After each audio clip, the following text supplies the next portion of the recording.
నమస్తే. తెలంగాణలో లంచం తీసుకుంటూ ఏసీబీ అధికారులకు రెడ్ హ్యాండెడ్‌గా దొరికినటువంటి ట్రైబల్ వెల్ఫేర్ ఆఫీస్‌లో ఎగ్జిక్యూటివ్ ఇంజినీర్‌గా పనిచేస్తున్న జ్యోతి, ఆ మేడంపై మరో కేసు ఫైల్ చేయటానికి ఏసీబీ అధికారులు సిద్ధంగా ఉన్నారు. ఆ కేసు ఏంటంటే ఆదాయానికి మించినటువంటి అక్రమాస్తుల కేసు. ఇప్పుడు ఆల్రెడీ ఏసీబీ అరెస్ట్ చేసింది. రెడ్ హ్యాండెడ్‌గా దొరికిపోయారు. దానికి సంబంధించి ఒక సంతకం కోసం ₹1,00,000 డిమాండ్ చేశారు. దానిలో భాగంగా ₹84,000 తీసుకోవటం అంతా జరిగిపోయింది. ఇది కాకుండా వెంటనే అధికారులు ఈ జ్యోతి నివాసంలో సోదాలు జరిపారు. సోదాలు జరిపినటువంటి క్రమంలో ₹65,00,000 క్యాష్ దొరికింది.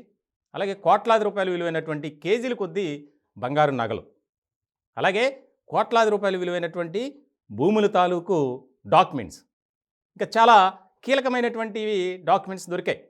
ఎల్ఐసి బాండ్స్ కానీ, ప్రైవేట్ ఇన్సూరెన్స్ కంపెనీలకు సంబంధించి కోట్లలో ఇన్సూరెన్స్ కడుతున్నట్లు.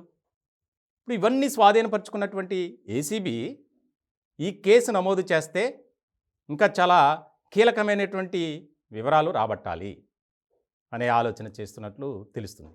ముఖ్యంగా మొన్న చూసాం మనం, ఆదాయానికి మించినటువంటి అక్రమాస్తుల కేసుకు సంబంధించి అరెస్ట్ అయినటువంటి హెచ్ఎండిఏ మాజీ డైరెక్టర్ శివబాలకృష్ణ, ఆయన వ్యవహారంలో సుమారు 1,000 కోట్ల రూపాయల అక్రమాస్తులు గుర్తించారు ఏసీబీ అధికారులు. ఇలాంటి క్రమంలో చాలా ఆసక్తికరమైనటువంటి విషయాలు బయటకు వచ్చాయి.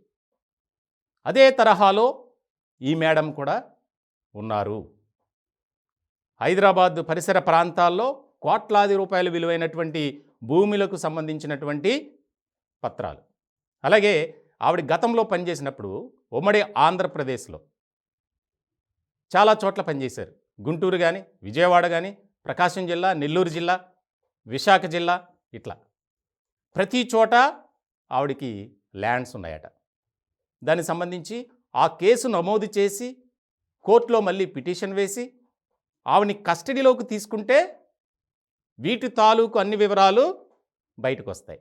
ఇప్పుడు ఏసీబీ అధికారులు భావించేటువంటి అంశం ఇది. దానికి సంబంధించి త్వరలోనే ఈ కేసు నమోదు చేయటం, వెంటనే కోర్టులో పిటిషన్ వేయడం జరగబోతుంది. ఇప్పటికే సినీ ఫక్కీలో ఆవిడ హాస్పిటలైజ్డ్ అవ్వడం, అక్కడ వైద్యులు పరీక్షలు జరిపిన తర్వాత ఈవిడికి ఎలాంటి అనారోగ్య సమస్యలు లేవని ధృవీకరించారు. వెంటనే మేడంని జైలుకి తరలించారు. ఇటువంటి క్రమంలో ఖచ్చితంగా విచారిస్తే ఎన్నో విషయాలు బయటపడతాయి. ముఖ్యంగా శివబాలకృష్ణ అంశంలో కొంతమంది పెద్ద పెద్ద అధికారులు, రాజకీయ నాయకులు బయటకు వచ్చారు. వారిని విచారించే క్రమంలో ముందుకు వెళ్తుంది ఏసీబీ. ఇటువంటి తరుణంలో ఎగ్జిక్యూటివ్ ఇంజనీర్గా పనిచేస్తున్నటువంటి జ్యోతి, ఈవిడికి కూడా ఒక పార్టీకి సంబంధించినటువంటి కీలకమైనటువంటి నేత ఉన్నారు. వారి అండదండలతోనే మేడం గారు రెచ్చిపోయారు అనేది బాగా వినిపిస్తుంది. ఇలాంటి క్రమంలో ఆవిడ వ్యవహార శైలి, ప్రవర్తనపై కూడా వివరాలు, ఆధారాలు సేకరించింది ఏసీబీ.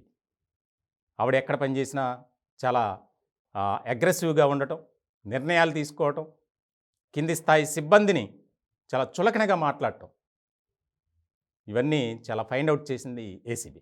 ఇలాంటి క్రమంలో ఆదాయానికి మించినటువంటి అక్రమాస్తుల కేసు నమోదు చేయటం, అలాగే ఆవిడ్ని కస్టడీకి తీసుకొని విచారిస్తే కనీసం 3 రోజులైనా విచారించాలి. శివబాలకృష్ణ ఆయన్ను 8 రోజులు విచారించారు. మొదటి రోజు సపోర్ట్ చేయాల, తర్వాత 7 రోజులు చాలా విషయాలు చెప్పారు. ఆ విషయాలతోనే కొన్ని డాక్యుమెంట్స్ని స్వాధీనపరుచుకున్నారు. ఆయన పెట్టుబడి పెట్టినటువంటి కంపెనీలకు వెళ్ళి ఆ డబ్బును కూడా, ఆ పత్రాలను కూడా స్వాధీనపరుచుకున్నారు ఏసీబీ అధికారులు. ఇలాంటి క్రమంలో జ్యోతి వ్యవహారం కూడా చాలా కీలకమైనటువంటి అంశాలు బయటకు వస్తాయి అనేది ఏసీబీ అనుమానిస్తుంది. చాలా కీలకమైనటువంటి పరిణామంగా మారబోతుంది తెలంగాణలో. త్వరలోనే కేసు నమోదు చేయటం, కస్టడీ పిటిషన్ వేయటం, విచారించడం కూడా జరగబోతుంది అనేది మాత్రం వాస్తవం.